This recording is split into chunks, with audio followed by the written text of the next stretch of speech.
नमस्कार दोस्तों, आप सभी का स्वागत है हमारी एक नई वीडियो में। आज हम कुछ ऐसी बात करने वाले हैं जो DSSB में जब ई-डोज़ियर भेज दिया जाता है तो उसके बाद का प्रोसेस क्या होता है, किस तरीके से आपका जो फाइनल जॉइनिंग लेटर आता है वो किस तरीके से आपको पास पहुंचता है, कितनी प्रोसेस होती है, कितना टाइम लगता है, उस सब के बारे में हम बात करने वाले हैं। तो अगर आपने ई-डोज़ियर आपने अपलोड किया है अपना और उसके बाद की प्रोसेस जानना है तो ये वीडियो आपके लिए काफ़ी हेल्पफुल होने वाली है। इससे आपको एक क्लियर अंदाज़ा मिल जाएगा कि कितने दिन बाद या किस तरीके से वर्किंग होती है, इसके आगे प्रोसेस जो होती है, डिपार्टमेंट DSSB किस तरीके से वर्क करते हैं आगे। तो वीडियो शुरू करने से पहले गुजारिश है कि आप चैनल को सब्सक्राइब कर लीजिए और फर्दर अपडेट के लिए हमारे साथ जुड़े रहिएगा। तो शुरू करते हैं हम। तो जो प्रोसेस होती है, जो ई-डोज़ियर स्टेप बाय स्टेप है, इसमें कुछ 5-6 स्टेप होते हैं टोटल।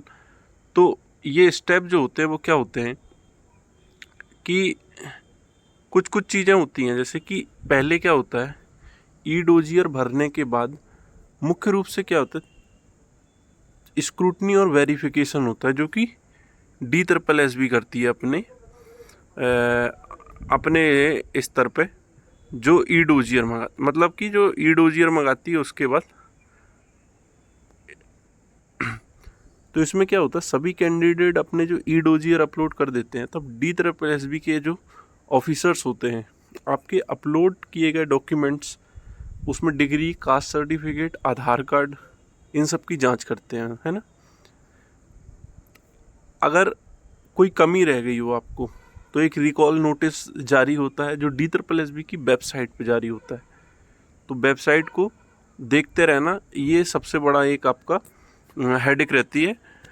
तो ये है, उसमें रिकॉल नोटिस जारी होता है, जैसे कि जिसमें कैंडिडेट को कमी सुधारने के लिए आमतौर पर 15 दिन 10 दिन का एक मौका दिया जाता है। और ये रिकॉल जो होता है, ये 1 या 2 रिकॉल आते हैं ना, वो वेबसाइट पे आते हैं।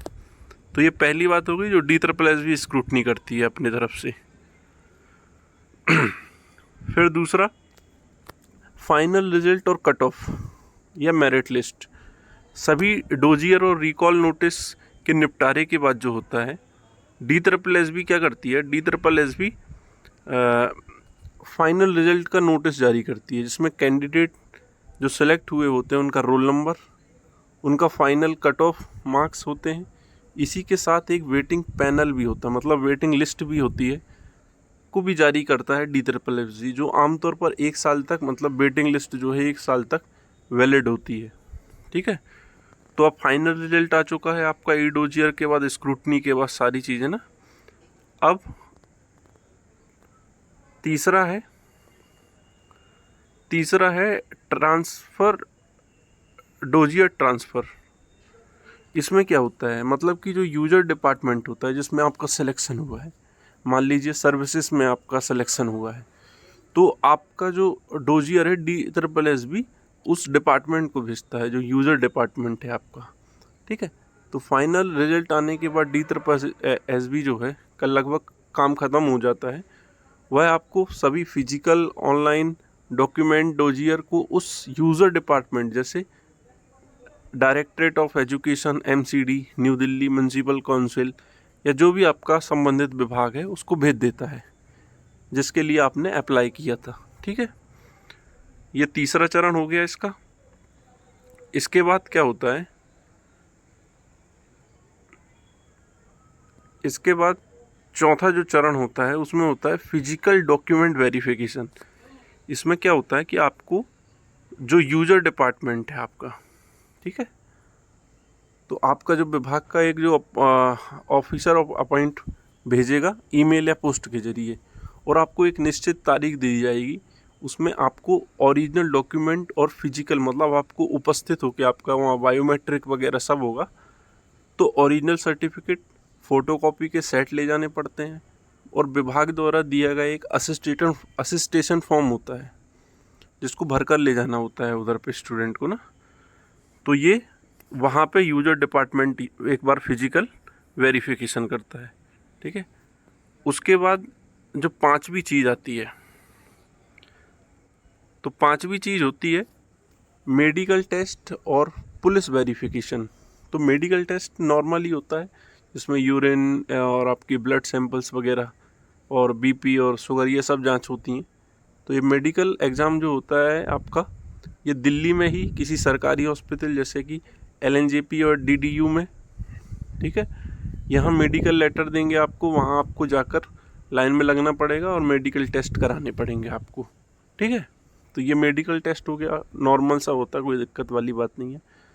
जैसी जैसी पोस्ट रहती है उस हिसाब से मेडिकल स्टैंडर्ड्स होते हैं। फिर उसके बाद पुलिस वेरिफिकेशन होता है। इसमें क्या है, आपको दिए जो आपका जो पता है, परमानेंट एड्रेस है या फिर जहाँ अभी आप रह रहे हैं प्रेजेंट एड्रेस है, वहाँ पे एक वेरिफिकेशन होता है पुलिस का। कुछ डिपार्टमेंट्स में जो पुलिस वेरिफिकेशन है वो ज्वाइनिंग के पहले हो जाता है, किसी किसी में ज्वाइनिंग के बाद होता है, ठीक है। तो नॉर्मल है वो, आपका रिकॉर्ड देखते हैं कहीं पुलिस में आपका कोई रिकॉर्ड तो नहीं है गलत कामों में। अब उसके बाद सारी चीज़ें होने के बाद भाई आपको आता है फाइनल ज्वाइनिंग लेटर, यानी फाइनल अपॉइंटमेंट ऑर्डर, ठीक है। जब आपका फिजिकल हो जाएगा, DB हो जाएगा, मेडिकल क्लियर हो जाता है, तो विभाग आपको फाइनल अपॉइंटमेंट ऑर्डर जारी कर देता है।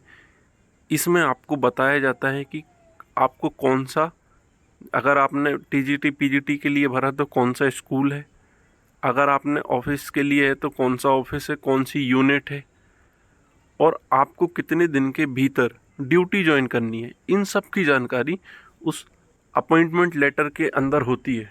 तो आपको वो लेटर लेके उधर पे आपको ऑफिस में या जो आपकी यूनिट है या जो आपका स्कूल है उधर पहुंचना होता है और आपको ज्वाइनिंग करनी होती है। और ज्वाइनिंग के बाद फिर सारी चीज़ें आपके लिए बढ़िया हो जाती हैं भाई।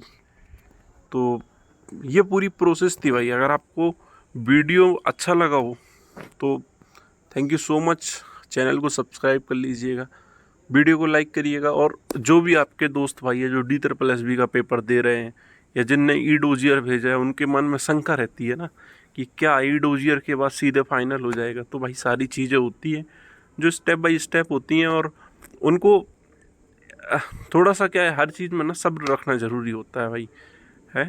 थोड़ा सा सब्र रखोगे तो सही रहेगा। मतलब ये सारी चीज़ें प्रोसेस एक सब्र की प्रोसेस होती है।